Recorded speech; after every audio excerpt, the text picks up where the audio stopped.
Dear friends, tomorrow in India, the people of India are demonstrating against the government policies and their austerity measures against the common people of India.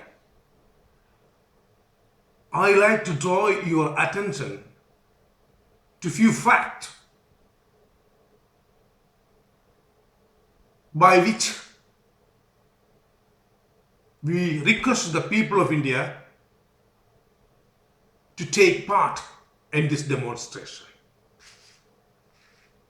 India today, on an average, 235 farmers will commit suicide on an average.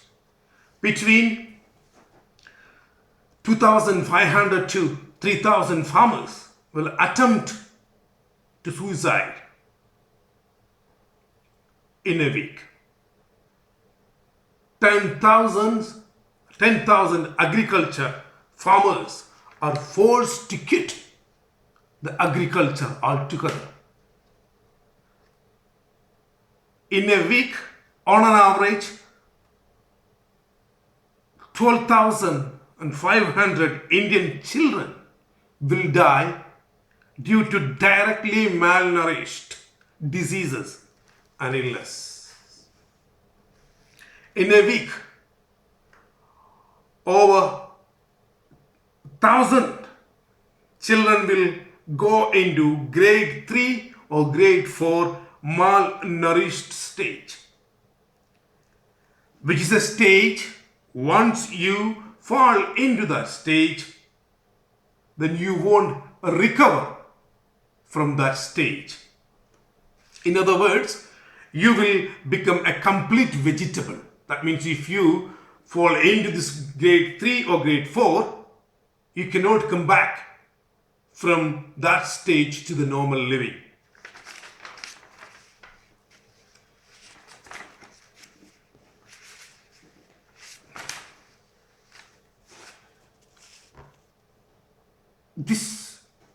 In conjunction with this, I like to draw some other fact which is currently worrying the people of India. The political situation in India for the working class and the vulnerable sections of the society is nothing but complete misery and struggle for their mere existence. Almost over a year, I would say 1 year old, a right-wing political party is trying to bring an empire, not British Empire, whereas an empire of Adani and Ambani, to fulfill the government's commitment to this embryonic empire. Our country today facing an ordinance raj to protect the interest of the Adani Ambani empire. Even the President of India had raised his concerns about the volumes of ordinance had been passed by the government. Among these ordinances, I believe there are two most contentious and debatable ordinances which I think will ruin the entire nation, and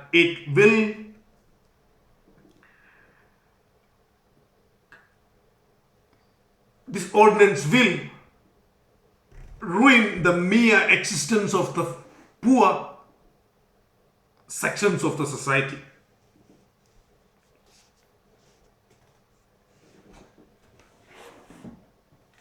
I believe the most serious ordinance is the Amendment of Land Acquisition Act 2013. My dear friends, the 2013 bill was approved by a standing committee which was chaired by Sumitra Mahajan, who belongs to BJP and the current Lok Sabha Speaker.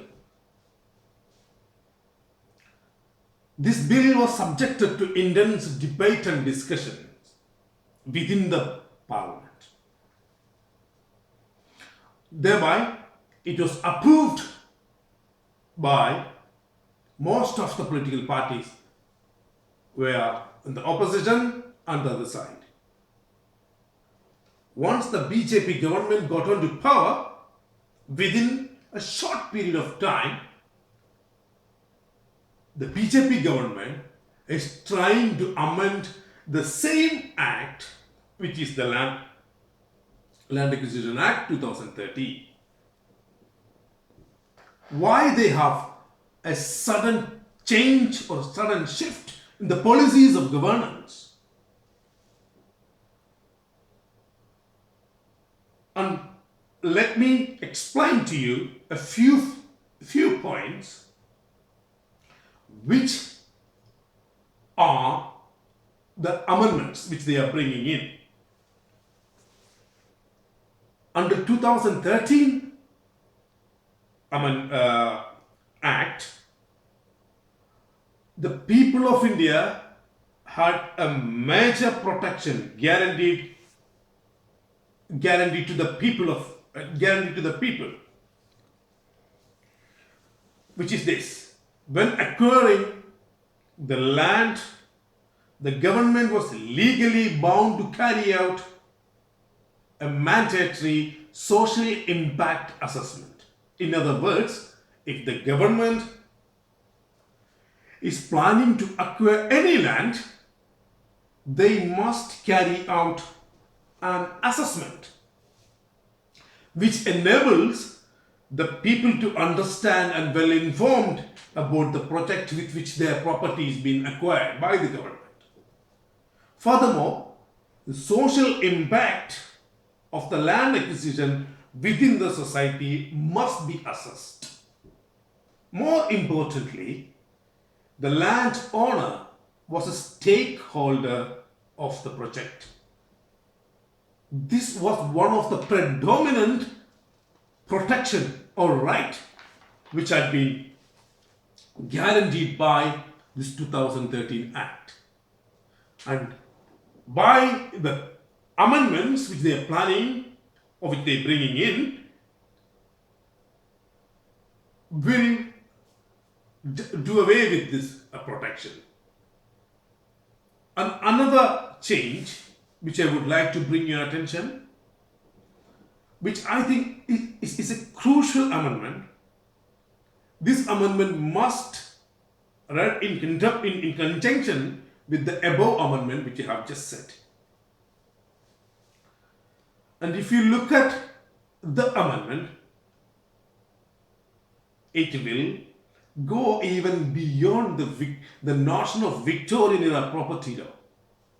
In 2013 Act, when you acquire a land, the government must attain the consent of the landowner. The consent was inevitable to carry out to acquire any land in Indian context. Now, under the Ordinance Raj, this basic fundamental right of the owner has been done away. De facto, by this amendment, the government can acquire land at any time, at any price, at any place, without even the consent of the property owner. In other words, if you have land in India, the government can acquire without even your consent. What else can go wrong on earth? Take the mere existence of the mere right of the common people of India.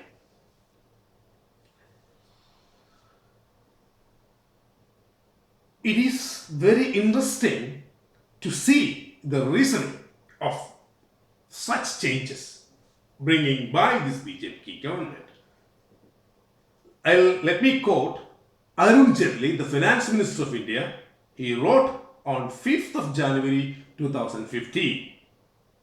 Arun Jaitley wrote on his blog, a highly complicated process of land acquisition process, and it is difficult and almost impossible to acquire land.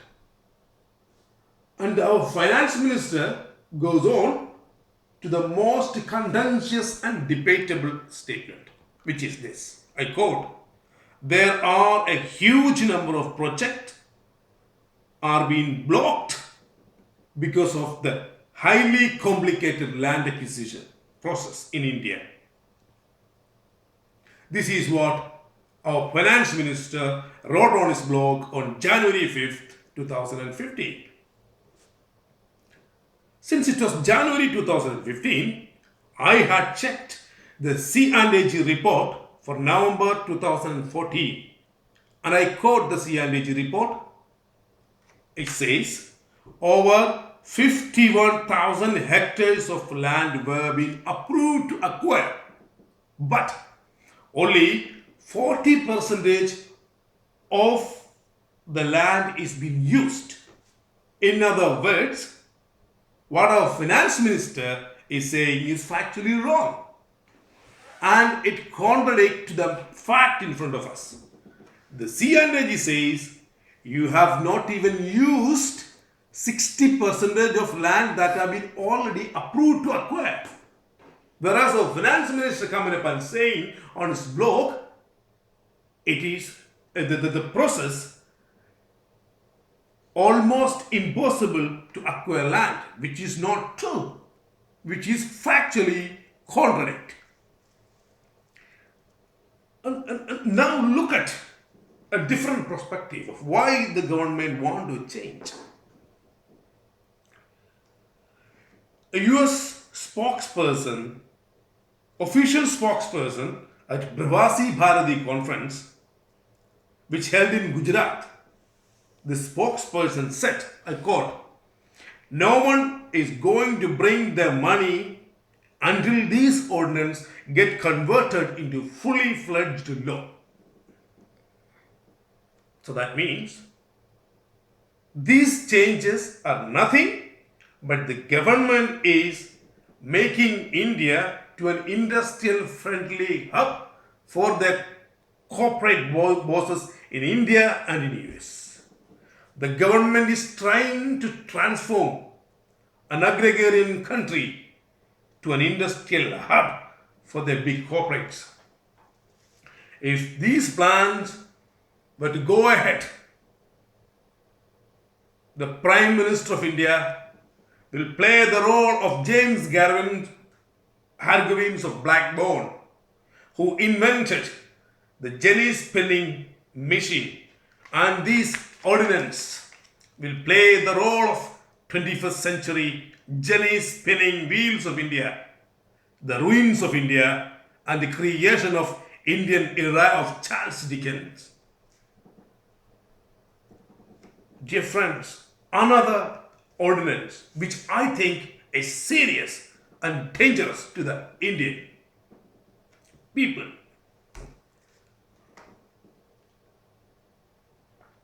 which is the nuclear liability law.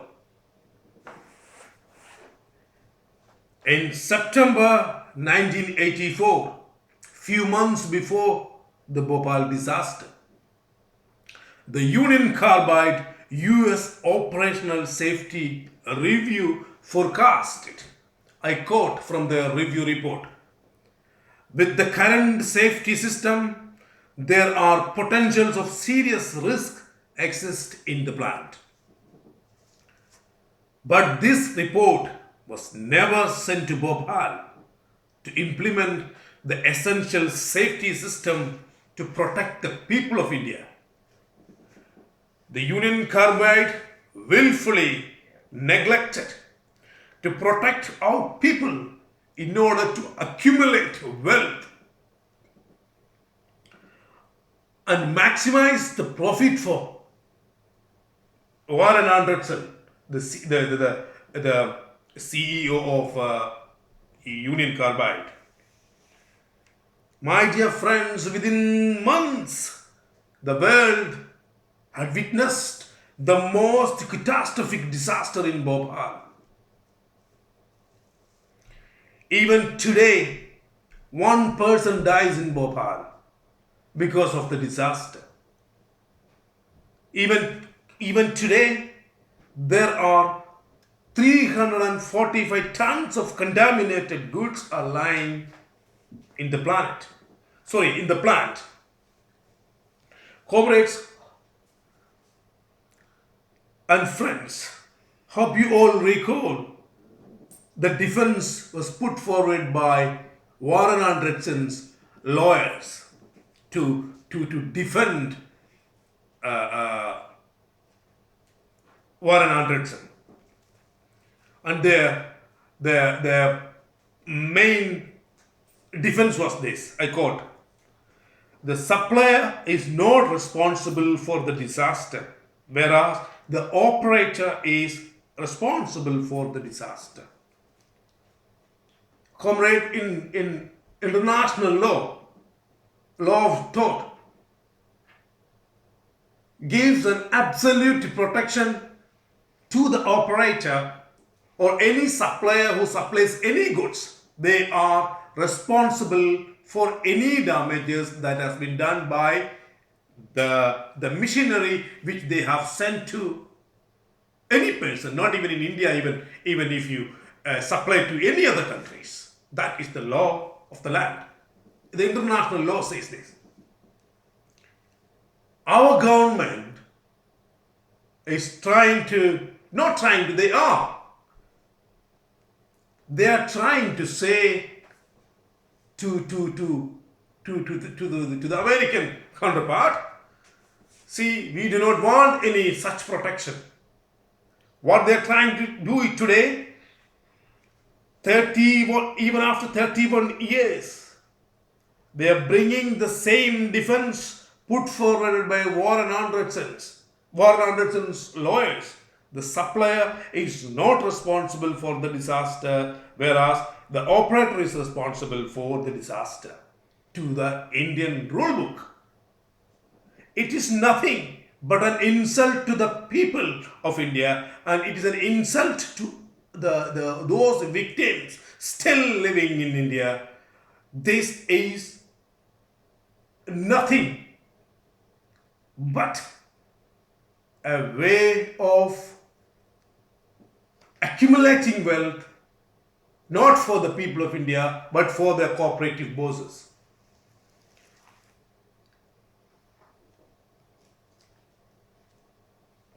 Once these are the current situation. I'm not saying this is the only. There are only few issues which I have studied and learned through various data which I have been supplied by, or I've been through my research. What I would urge to the people of India, we, the people of India, should take part. I urge to the people of India to take part into this demonstration tomorrow just for this. Even today, the life of the poor and the working population in India sadly crippled with poverty and lack of protection. The poor sections of the society in India still lives in an island of poverty and languish in the corners of the slums. The time has come for our people to stand up and raise, enough is enough. Therefore, I urge to the people to join in this demonstration, no matter which party you belong to, no matter which part of the country you belong to. But this is a mere attempt to protect ourselves from this government. The government is working not for the poor or the people of India, whereas they're the people, whereas they're working for the big corporates. I again asked the people of India, take part in this demonstration. Let us create a society where no discrimination, there no poverty, where the people of India can live in an equal society. Therefore, I conclude by saying this: the time has come for us to stand up and raise. Thank you.